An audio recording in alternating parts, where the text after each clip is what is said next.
Do you like wasting your money? If the answer is yes, then please stay away from this video, because today we're doing a de-influencing type of video, supplement edition, and I'm going to be covering some supplements that I've been asked about from you guys and that I've also been seeing all around TikTok. If you're new to the channel, my name is Clementina and we do all things science-backed, evidence-based here, and this video is not an exception. All of the resources that I used for the making of this video are going to be linked down in the description box below. Enough rambling, let's get right into the video. The first one is something that you actually made me aware of that I did not know, and that is the consumption of liquid chlorophyll. Liquid chlorophyll, like many of the other supplements that you see online, promise to help you achieve that glow from the inside out, boost your skin radiance and all of those things. But those are terms that are just being slapped onto this type of supplements. The research behind it was actually quite disappointing. Chlorophyll is the green pigment found in plants that helps them perform photosynthesis and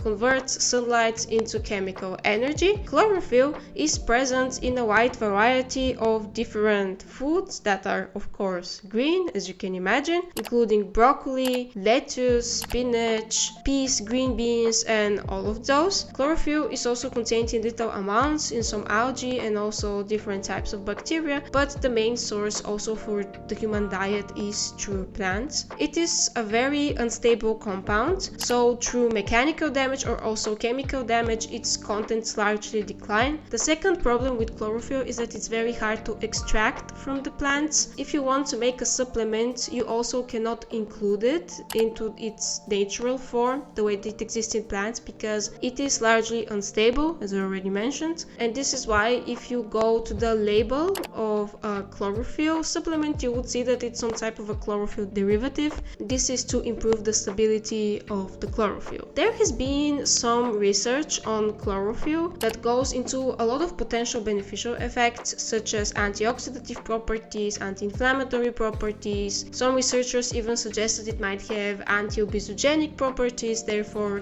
help with maintaining one's body weight and all of that. The problem is that all of these studies are in vitro studies, and those are done on cells and not actual living organisms. And there have been a handful of studies that test chlorophyll on animals, but not really any human studies at all. And the problem with chlorophyll and humans is that the human gastrointestinal tract cannot really make use of the chlorophyll. It does not really absorb a lot of it, and this is also probably why this field of research has not been gaining some interest, because then researchers would have to invest so much time and money into making a study, and there is a large possibility that nothing is going to come out of it because just our system cannot uptake the chlorophyll. This is where my problem with this supplement lies. It's not so much the chlorophyll itself, it's more that you're spending money on something and you're ingesting it daily and you don't even know if it is actually entering your system. The next one I've been seeing a lot when you go and search for good health supplements, and that is coconut milk. This is not actually a supplement in terms of taking a tablet or a gummy. It is actually a food product. It's technically a yogurt, a plant-based yogurt that has been fortified with some live probiotics, 16 different strains. Therefore, the branding is that because probiotics have all of these great effects on your health, more specifically a balanced gut microbiome, then that is also why this product can help you also reap all of those wonderful health benefits, such as boosting immunity, regulating digestion, reducing bloating, improving mental health even because of the gut-brain axis. And none of this is technically false, because all of these wonderful things have been linked to probiotics, and the research is very conclusive that a balanced gut microbiome is vital for your health. Here the problem emerges once you start looking up the price ranges of those yogurts, because you cannot even order online a single jar. You have to order 2 jars at minimum, and 2 jars of coconut milk yogurt is already $78. 1 jar is going to last you approximately a little bit over a week, which is a lot of money to spend on a weekly basis. That would be almost $40 a week, which adds up to around $160 a month, which is a lot of money, especially considering the the state of the economy we're in right now. There might be some other things that could have a similar effect on your body that are not so terribly overpriced. This is my main point here. I think it is horrifically overpriced. It doesn't even matter how good it tastes. It's more of a supplement because you're going to ingest one spoonful of it a day, so it is not even going to substitute for the normal yogurt that you would have with your breakfast. And there are other things that contain probiotics that could actually be incorporated into your diet, not in the form of a supplement. And here I reference to all types of fermented food products such as kimchi, sauerkraut, kefir, even tempeh, and all of those. And there is more and more research being done on those types of products. The field is still very much in development. Most of the studies that I found were from the past 5 years, and they have actually been pretty promising. Most of the time they're being done on mice, but there was one study with kefir that was done on humans. It was done with female athletes, and this came out actually this January. This paper investigated the impact of 200 milliliters of kefir consumed daily for 28 days from female athletes, and the finding was that the athletes then had an improvement in their gut microbiome composition, which could help improve their overall athletic performance, which I think is amazing because all of these types of fermented foods can actually be incorporated into your diet and are also much more affordable for the general population. There is also one risk with probiotics that is currently being investigated but is not talked so much about. There might be the possibility that an unsupervised, unprescribed consumption of probiotics all of the time might lead to the development of some antibiotic resistance in your gut. This has nothing to do with the recommendation that when you're consuming an antibiotic you should take a probiotic. This is non-negotiable. We're talking about consuming unprescribed probiotic supplements for a large period of time that might lead to some unknown interactions in your gut and the so-called gene transfer that might then result in the development of antibiotic resistance, which is already on the rise. Conclusion here, you can opt for probiotic foods, although you do not know exactly how much of the bacteria is in there. Maybe it's for the better. This leads me to the next one. It is again containing a lot of probiotics. Those are the de-bloat gummies from the Kourtney Kardashian brand, and she has so many different supplements in her line that are for every single aspect of your life that you can think of, including even GLP-1 like supplements, but they deserve their own video. I want to do one on those different types of, I don't know, weight loss supplements that are not exactly Ozempic but use the GLP-1 branding just for the popularity. I'm not sure yet. I don't want to make any claims. I haven't investigated that. I'm going to be covering just 2 different gummies today because they are a lot and I do not have time for her entire line. But starting off with the de-bloat gummies, they claim to improve digestion, support gas relief, minimize bloating, and all of those things. But when you go to the ingredient list, you see that it's mostly a probiotic blend, so there are just probiotic strains in there and a tiny bit of xyligo-oligosaccharides. Xyligo-oligosaccharides are prebiotics, and I talked about them in my previous video on prebiotic sodas. The amount of them is so little. It contains 80 milligrams that I don't know if that's going to contribute in any way to your overall prebiotic and prebiotic fiber intake, because the recommended daily fiber consumption is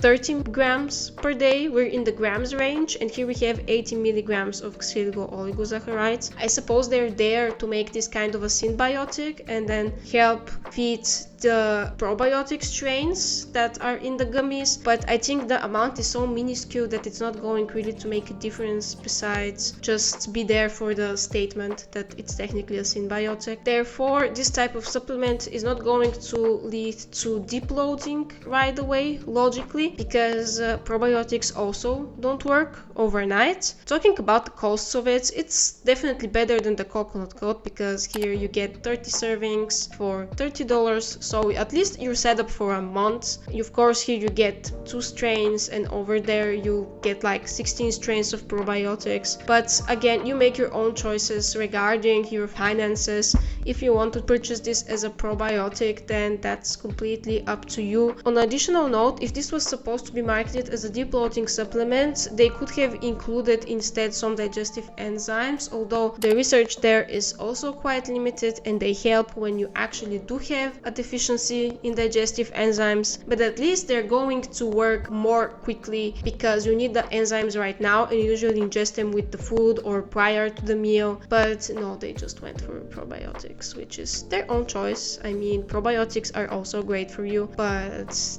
they're not going to debloat you overnight. Moving on to the Lemme Glow gummies, and these are essentially vitamins for hair, skin and nails. I don't really have a problem with the ingredient lists as its contents. All of the vitamins, vitamin A, vitamin C, vitamin E, also biotin, this is technically vitamin B7. There is also some collagen in there. All of this has been backed by science to actually help maintain good skin health. The minerals as well, zinc and other trace minerals such as selenium and copper, they're not on the list here, I'm just mentioning them so that you know. All of this is vital for maintaining good skin health, maintaining good collagen production and all of that. I actually go a lot more in depth into skin health and anti-aging things that you can do in my skin and anti-aging video, and there I have actually covered every single one of these vitamins along with the minerals and some other things that are important for your skin health long term. And I also talk a lot more about how you can get them with food, because you technically can, and it's not that complicated if you eat a balanced diet. I noticed that the biotin is contained in very large amounts, which was very weird to me because biotin is a water-soluble vitamin like the rest of the big group, and also vitamin C is a water-soluble one, which means that your body is able to get rid of it, and if you ingest too much of it, it can't store it and it's just going to go into the toilet when you go and do a number one. I don't see why including that much biotin would benefit you in any way. Biotin is also contained in sufficient amounts in egg yolks. This is like the primary source, but let's say you're vegan or that you're just allergic to eggs or you just don't like eggs, you can get biotin from other things such as legumes, peanuts, soybeans contain a lot of biotin, mushrooms, avocado, all of those different things. I suppose that you're going to like at least one of these food items. Maybe the one thing that I have more of a problem here is the collagen. Here you see that you have 200 milligrams of collagen, and if you go down to all of the reasons why you should buy this supplement, collagen is there as well. Collagen is one of the supplements that I don't really have a problem with, and I actually started consuming recently as well because it can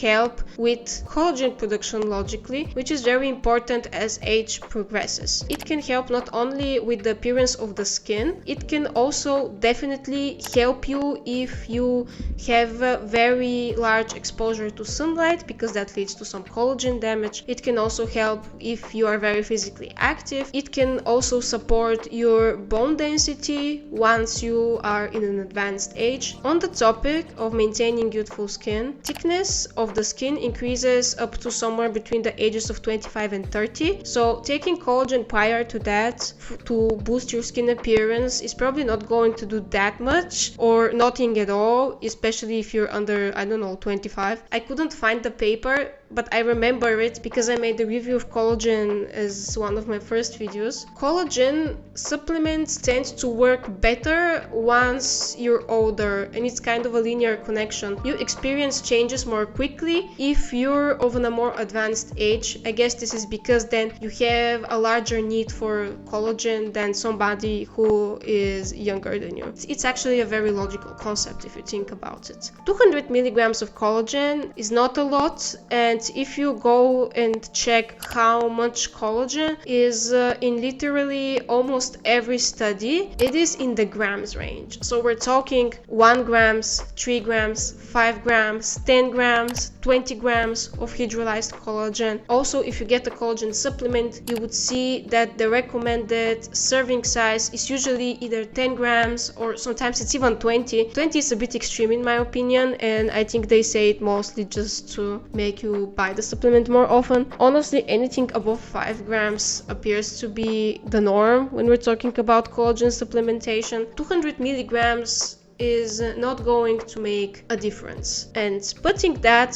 in the front line when talking about your supplement is definitely very misleading to the consumer that would expect the benefits from this collagen. The people that designed the entire webpage also wrote that vitamin A in excessive amounts as retinyl palmitate has been linked to some toxicological negative effects, which by the way is very true, which leads me to my last supplement to de-influence you from for the day, and those are beef liver supplements. Beef liver supplements have also been gaining a lot of popularity because of the claim that they're going to boost your skin health because of the high vitamin A content and the high mineral content. And vitamin A is contained in beef liver in very high amounts. It is one of the foods that is highest in vitamin A. One serving of beef liver provides you enough vitamin A technically for the whole week, and if you consume this more often than you should, this could have the opposite effects that you were actually expecting. Vitamin A toxicity is not something that is even debated. It has been largely documented already in different bodies of research. Vitamin A is not water soluble like the vitamin B's and also vitamin C. It is actually fat soluble, which means that your body is able to store it efficiently in the fat deposits and also in the liver. This is why vitamin A supplementation or eating beef liver every day, however you like to get your vitamin A in, can be actually detrimental. Vitamin A toxicity, specifically in the forms of preformed vitamin A such as retinyl palmitate and retinol, those have been linked to a decline in the skin thickness if there are toxic amounts consumed over longer periods of time, some hair loss problems, skin dryness, and if you're pregnant,